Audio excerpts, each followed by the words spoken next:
Bonjour à tous, ni hao. Alors comme vous le voyez, je suis chez l'habitant à Macao, dans une chambre où il y a plusieurs personnes. Donc on se rend compte un petit peu que bien souvent on se plaint, mais c'est bien de voyager parce que ça permet de relativiser.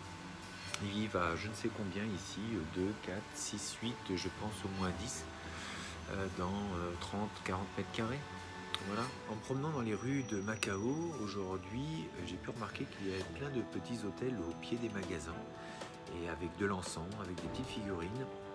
Donc c'est très respectueux et donc ça m'a fait penser tout de suite au rituel dans les arts martiaux, à cette notion de respect. Et voilà un petit peu ce dont on va parler.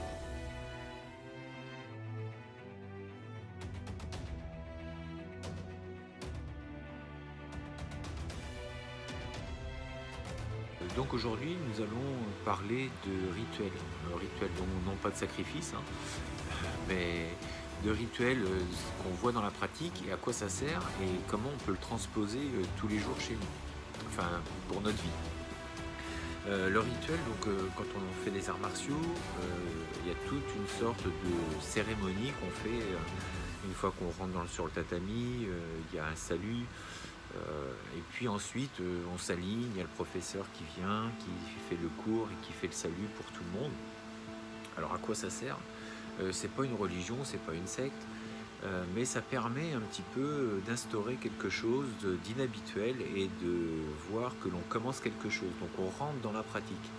Et c'est une marque de respect envers ce qui nous dépasse déjà. Certains appellent ça le Tao, enfin voilà, il y a des choses qu'on ne peut pas expliquer, donc il y a une certaine forme de respect par rapport à ça. Il y a également un respect par rapport aux anciens, par rapport à la salle, aux pratiquants, aux profs qui sont encore là et non pas les défunts.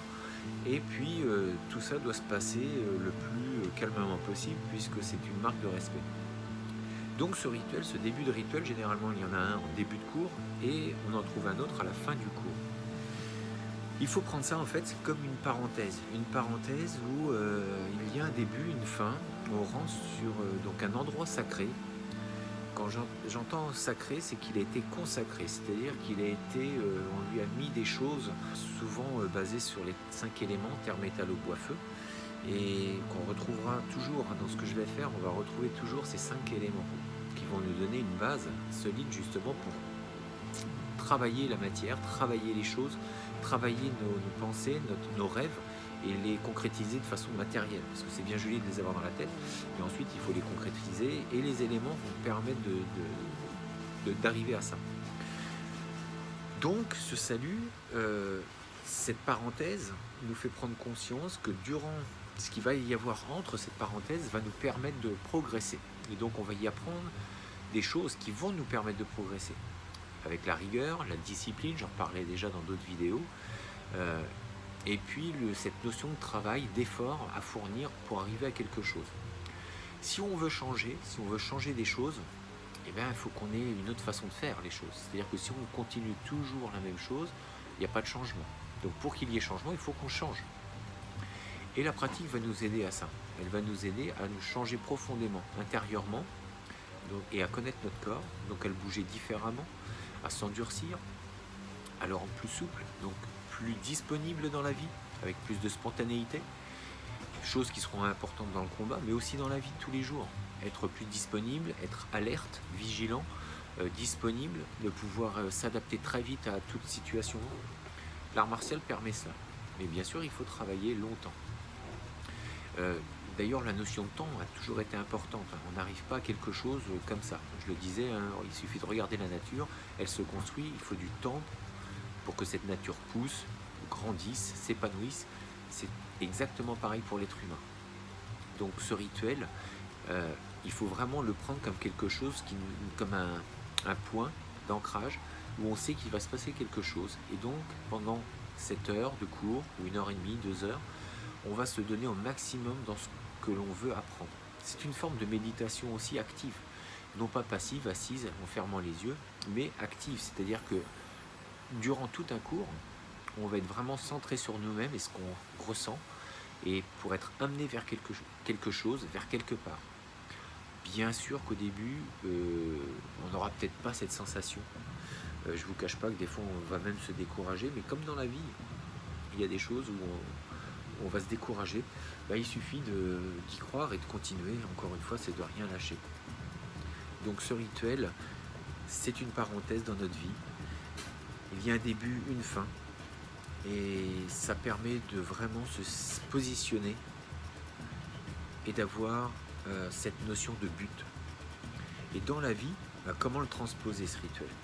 Dire c'est bien joli d'avoir ça en cours, mais qu'est-ce que j'en fais? Eh bien en fait, c'est de vous créer à vous une sorte de rituel tous les jours quand vous vous levez, et on verra à travers des petites formations que je donnerai ce qu'on peut y mettre. Mais déjà comme ça, vous pouvez, c'est tous les jours faire des choses où vous vous dites je ferai ça quoi qu'il arrive, je le fais.